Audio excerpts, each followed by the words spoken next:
चलिए, आज के सभी विद्यार्थी हमारे किसी भी क्लास में हो, जो भी टेस्ट की परीक्षा देने जा रहे हो, वीडियो को अंत तक देखें। ये आपके लिए बहुत ही महत्वपूर्ण वीडियो होने वाली है। आज की जो हमारा महत्वपूर्ण विषय है वो है छंद और छंद के तत्व। इसके लिए हम आज आपको वो सूत्र भी बताने जा रहे हैं जो हमें हमेशा याद रखना चाहिए। हमारी सबसे बड़ी महत्वपूर्ण बात यह है कि टेस्ट में कहीं भी परीक्षा देने जाते हैं एग्जाम में, तो हिंदी के ये व्याकरण का महत्वपूर्ण विषय है जिसका नाम है छंद छंद के तत्व। और ये कोई छोटी बात नहीं है, इसे आप छोटी बात समझ रहे हैं। इसमें जो मैं आज आपको देने वाला हूँ वो एक महत्वपूर्ण विषय देने वाला हूँ। अंत तक वीडियो देखनी है और आपको समझनी है। तो पहली बात हम करते हैं शुरू छंद से। छंद किसे कहते हैं? जिस काव्य में वर्ण और मात्रा गणना, यति यानी विराम एवं गति का नियम तथा चरणांत में समता हो। चरण के अंत में यानी जब कोई बात होती तो उसके अंत की बात चरणांत कहते हैं। एक समता समानता दिखाई दे उसे छंद कहते हैं। छंदों के मुख्य तत्व होते हैं जो कि कम से कम छंदों का जो तत्व है वो है 5। उसमें पहला जो हमारा तत्व है वो है मेन वर्ण। वर्ण जिसे कहते हैं अक्षर। मुख से निकलने वाली ध्वनि को सूचित करने के लिए निश्चित किए गए चिन्ह को छंद कहते हैं। वर्ण दो प्रकार के होते हैं। वर्ण नंबर 1 है हमारा छंद का पहला तत्व है वर्ण। वर्ण का जो है ये वर्ण दो प्रकार के होते हैं। ह्रस्व यानी लघु, ख जो है वो दीर्घ। दो प्रकार के होते हैं जो हमने यहाँ पर दिया हुआ है। क ह्रस्व यानी लघु, इसके दो नाम है। ख दीर्घ या गुरु, दो नाम है। ह्रस्व में पहला हमारा क ह्रस्व लघु। लघु वर्ण एक मात्रिक होता है, यानी इसकी एक मात्रा गिनी जाती है। जैसे कि हमारा ए अक्षर है, इसकी एक मात्रा गिनी जाएगी, छोटी ई, छोटा ऊ, क। यानी अब हमने व्यंजन अक्षर में ले लिया है, व्यंजन अक्षर में ले लिया। तो क यानी ए की आवाज, सेम आवाज है, तो यहाँ ए की मात्रा गिनी जाएगी। ई की मात्रा छोटी ई की लगी हो तो उसको एक मात्रा में गिनेंगे। छोटे ऊ की मात्रा होगी तब वो अक्षर एक ही मात्रा में गिना जाएगा। और इसका लघु का चिन्ह जो होता है वो सिर्फ एक डंडा होता है। यहाँ पर जैसे मैंने यहाँ पर पूर्ण विराम का जैसा चिन्ह लगाया। दो लघु वर्ण मिलाकर एक गुरु यानी दीर्घ बनता है। अब दो कैसे बनेंगे के बाद बन जाते हैं। जैसे कि नंबर इसमें कुछ पॉइंट है हमारे पास। संयुक्त अक्षर स्वयं लघु होते हैं, इसकी याद रखेंगे। चंद्र बिंदु वाले वर्ण लघु या एक मात्रा वाले माने जाते हैं, ये आपको याद रखना। जैसे कि हंसना, हंसना पे है के ऊपर बिंदु लगा है, फे के ऊपर बिंदु लगा है, हाँ के ऊपर बिंदु लगा, में। यहाँ आप देखिए तीसरा नियम इसका हलंत। हलंत किसके कहा जाता है? जैसे कि आधा अक्षर होता है, ये मैं, ये जो मैं के आगे नीचे लगा ये डंडा जो फिर सामने लगा है, ये जो है ये हलंत कहते हैं इसको। आपको ध्यान रखना है ये अक्षर आपका जब भी होगा तो इसके लिए आपको एक मात्रा ध्यान रखनी है, एक ही मात्रा गणना करनी है। दीर्घ में अब आएंगे ख में, दीर्घ गुरु। दीर्घ वर्ण के लिए अपने देखिए एस के आकार का ये होता है चिन्ह, इसका प्रयोग होता है। ये दो मात्राओं को गिनती करके आती है, इसमें दो, इसको दो गिनाया जाता है, डबल। संयुक्त अक्षर से पूर्व वर्ण जो है जैसे कि दुष्ट है, भ्रष्ट है, इसमें आप देखिए अनुस्वार युक्त वर्ण। अनुस्वार जैसे कि नाक में बोले जाते हैं, कंत, आनंद। कंत में क के ऊपर बिंदु लगा है, नंग, ये दीर्घ में गिना जाएगा। विसर्ग वाले वर्ण वाले शब्द है जिसमें विसर्ग होता है, दुख। दुख में आप देखें दू, ये जो आपके आगे विसर्ग लगा होगा तो ये दो मात्रा गिनी जाएंगी।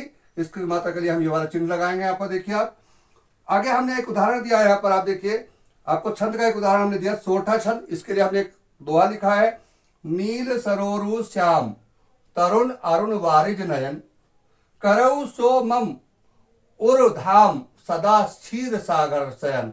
आप मैंने इस दोहे को पढ़ा, आप देखिए ध्यान से। इसमें हम मात्रा की गणना कैसे करते हैं। यह न के ऊपर बड़ी की मात्रा है, आपको इसको दो मात्रा में गिनेंगे, ये दीर्घ में आएगा। ल के ऊपर कोई मात्रा नहीं है, ल की आवाज और ए की आवाज स्वयं होती है। ए और ल क हमने गिना था, इसकी एक मात्रा गिनी जाएगी। से एक मात्रा, जहां भी आपको दूसरी मात्रा मिलेगी, छोटी ई और छोटे ओ की मात्रा यहाँ गणना नहीं होती है, गिनती नहीं होती है, आप ध्यान रखेंगे। रू, यहाँ देखिए रै में छोटे ओ की आवाज आ रही है, इसलिए यहाँ पर एक मात्रा गणना की गई है। तो 1 2 1 2, यहाँ मैं सही से लगा देता हूँ आपकी मात्रा, यानी इसकी भी एक और इसकी भी एक। श्याम में आधा से, आधे से की यहाँ गणना नहीं होगी, आप ध्यान रखिए। तो यहाँ पर आपको दो मात्रा ये गिनती होंगी और एक मात्रा यहाँ गिनती होगी। तय की एक, रै की एक, न की एक। ए रे न वा री जय। अब मात्रा छोटी की है, एक ही मात्रा गणना होगी। आखिरी मात्रा के लिए देखिए वह अक्षर की एक मात्रा होगी, आखिरी मात्रा की दो हुई। इस तरह से हम गणना करते हैं, आपको ये गणना करनी है। और हमने यहाँ पर दिखा सोठा छंद। यहाँ सोठा छंद में पहले चरण में 11 मात्राएं हैं और यहाँ भी 11 मात्राएं, यहाँ भी 11 मात्राएं ये और यहाँ भी 11 मात्रा। दूसरे और चौथे में जो है 13 मात्राएं होती हैं। दोहा में इसका उल्टा कर देते हैं, शुरू में 13 आएंगी, फिर 11 आएंगी। इसके साथ साथ जो हम देने वाले हैं हमारा दूसरा जो है वो आप ध्यान रखेंगे, इसमें क्या करना है हमें आपको। अब आप ध्यान से देखिए कि इसमें क्या लिखने जा रहे हैं। अब हमारा जो पॉइंट होगा पॉइंट नंबर आएगा 2। बहुत अच्छी तरह से इसको आप पढ़ेंगे और समझेंगे। पॉइंट नंबर 2 में देखिए क्या कथ्या देने जा रहे हैं हम, पूरा आपको समझाएंगे आज ही। वीडियो को अंत तक देखते रहें और हमारे चैनल को सब्सक्राइब करते रहें, साथ साथ आपको लाइक भी करते रहें और कमेंट जरूर करें। कमेंट से हमारे जो है हौसला बढ़ता है कि हमें पता लगता है कि बच्चों को हमें क्या देना है, क्या सिखाना चाहिए, किस चीज़ की बच्चे डिमांड करते हैं, कैसी उनको पढ़ाई लगी हमारी, हम क्या चाहते हैं, कैसे चाहिए। तो हमारा दूसरा जो मेन पॉइंट है छंद का वो है मात्रा। मात्रा दूसरा पॉइंट। मात्रा में आप देखेंगे वर्ण के उच्चारण, जिसे कहते हैं वर्ण के उच्चारण में जो समय व्यतीत होता है उसे हम कहते हैं मात्रा। वर्ण के उच्चारण में, वर्ण के उच्चारण में व्यतीत होने वाला समय, व्यतीत होने वाला समय जो लगता है उसको हम कहते हैं मात्रा। उसमें जो समय व्यतीत होता है उसे कहते हैं मात्रा। आप ध्यान रखेंगे प्रश्न अब आया तीसरा। तीसरे में आप देखेंगे यह आएगा हमारा शुभाक्षर। शुभाक्षर जैसे कि आप जानते हैं शुभ, आप समझ ही गए होंगे, शुभ शुभ से अक्षर हुआ शुभ अक्षर। शुभ अक्षर में कौन कौन से हमारे आते हैं, ये होते हैं हमारे 15 शुभ अक्षर। हमारे कितने हैं, ये 15 अक्षर होते हैं, 15 वर्ण, 15 हैं। 15 वर्ण जो हमारे हैं शुभ अक्षर में, आप ध्यान से देखेंगे क ख ग घ च, क ख ग घ च छ ज, द ध न। ध्यान से देख लेंगे आप यहां पर, मैं ये से अक्षय ग, ये हमारे कुल 15 अक्षर जो हमने लिखे हैं, वर्ण लिखे हैं, ये शुभाक्षर में आते हैं। कुछ हमारे आएंगे नंबर 4 पे आएगा अशुभाक्षर। अशुभाक्षर, अशुभाक्षर देखिए अशुभाक्षर कितने होते हैं हमारे पास, आप ध्यान देंगे, ये मेरे लिए महत्वपूर्ण बात है। ये हमारे अशुभाक्षर, इसका दूसरा नाम है दग्धाक्षर। इसको हम कहते हैं दग्धाक्षर। जी हाँ, इसका दूसरा नाम है दग्धाक्षर। ये वो हैं जो कविता के प्रथम में नहीं लिए जाते, कविता शुरू करते हैं तो उसके प्रथम में नहीं ले आते हैं। जिसमें हम बात करते हैं तो ये आएंगे अण, जी हाँ, झ ट ठ ड ढ अण। जी हाँ, अरे आप देख रहे ध्यान से, आगे चलते हैं हम। त थ थ बे भे में, आप देखते जाएंगे रे ले, आप ध्यान देखिए वे से है। ये वो अक्षर हैं जो हमारे अशुभ अक्षर है। और 5वां जो हमारा मेन है, वो हमारा जो तत्व है वो छंद का, वो है वर्णिक गण। वर्णिक गण, जी हाँ, वर्णिक गण ये बड़ा महत्वपूर्ण है, जिसके लिए मैं आज आपको देने जा रहा हूं। बड़ी क्लास में, बड़ी कक्षाओं में अक्सर ये चीजें आती हैं और बहुत अच्छा। ये कितने होते हैं, 3-3 वर्णों का इनसे समूह होता है। 3-3 वर्णों का समूह, वर्णों का समूह। जी हाँ, तो ये कहलाएगा वर्णिक गण। वर्णिक गण कहलाएगा और ये बड़ा महत्वपूर्ण है। आप ध्यान देखिए, ये जो है हमारे ये 8 है। कितने हैं ये, 8। आप याद रखेंगे ये है 8 यानी 8। वर्णिक गण जो है 5वां जो महत्वपूर्ण तत्व है वर्णिक गण है। और इसी के अनुसार हम जो बड़ी क्लास में आते हैं, बच्चे इंटर तक आते हैं, ये महत्वपूर्ण है। इसका एक अपना सूत्र होता है, वर्णिक गण का एक सूत्र है। इसका सूत्रगत आप देखिए, सूत्र देखिए आप इसका ध्यान से, क्या है सूत्र आएगा, ये माता राज भान सलगा, जो कि महत्वपूर्ण सूत्र है। आप इसको इस तरह से याद कर सकते हैं जिस तरह से मैंने लिखा है यहाँ पर। यह सूत्र महत्वपूर्ण है, यमाता राज भान सलगा। इसको पढ़ा कैसे आता है, यमाता राज भान सलगा। लेकिन मैं इसका आपको एक लिख के दिखा रहा हूं। इसको हम किस तरह से बांटते हैं, तो सबसे पहली बात करते हैं हम, तो इसको लिखते हैं गण का नाम। मैं आपको इसको बांट के दिखाता हूं। गण का नाम, सबसे पहले हम लिखेंगे गण का नाम, फिर लिखेंगे यहां पर उदाहरण, फिर लिखेंगे सार्थक उदाहरण,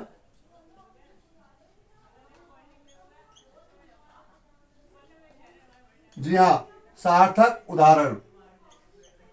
ये मैंने लिखा, इसमें आएगा सकल उदाहरण। सकल उदाहरण 3 भाग इसके हम करते हैं।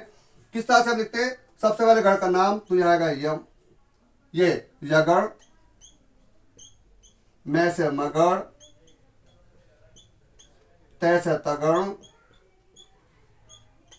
रै से रगण, जैसे जगण। 8 है ये, मैंने बताया 8। भय से भगण, न से नगण। कितने हो गए? 1 2 3 4 5 6 7 और आ गया से आएगा सगण। ये 8 हमने लिखे। सेम इसकी प्रोसीजर हमारा यहाँ आएगा आपका। आप देखते रहिए सभी बच्चे, ये महत्वपूर्ण है, ये सूत्र बहुत महत्वपूर्ण है, आपके लिए काम आएगा। अब इसमें क्या करते हैं, ये सकल में लिखेंगे यमाता, इसका हम 3 शब्द लेंगे। यमाता, यहां से फिर लेंगे मातारा, मातारा। अब आएंगे ताराज, ताराज, फिर आएगा राजभा, जय भान। 3 अक्षरों से हम यहां पर लेंगे जभान, फिर आएगा भानस, फिर आएगा नसल और लास्ट में आएगा सलगा। यह आपका सूत्र। इसके साथ सार्थक उदाहरण में जब हम लेंगे तो आपको इसी तरह से लाइन हम दे रहे हैं आपको सीधे सीधे, आप इसको देखते रहेंगे। लास्ट तक आप इस वीडियो को देखें, ये आपको समझ में आएगा बहुत अच्छी तरह से। सभी विद्यार्थी, यमाता, यमाता है क्या चीज? पहली चीज तो हमें यमाता के बारे में जानना होगा। यमाता है क्या? यमाता का मतलब है यशोदा, इसको हम नाम है सार्थक, इसका क्या है? यशोदा। आप देखिए अब आया यहां पर मां तारा, मां तारा यानी के मायावी, मायावी। तारावी का मतलब तालाब। मैंने लिखा 3, पहला यशोदा, मायावी और आगे आया है तालाब। क्या है? तालाब। अब आगे देखेंगे आप क्या है? ये राज, राम जी, राम जी। राम जी के बाद जभान, क्या है? जभान, इसे कहेंगे जलेश, जैसे जलेश हो गया। और भा से आएगा भारत, भारत। न से आएगा नगर और आगे हमारा जो है वह सलगा, इसे कहेंगे सरिता।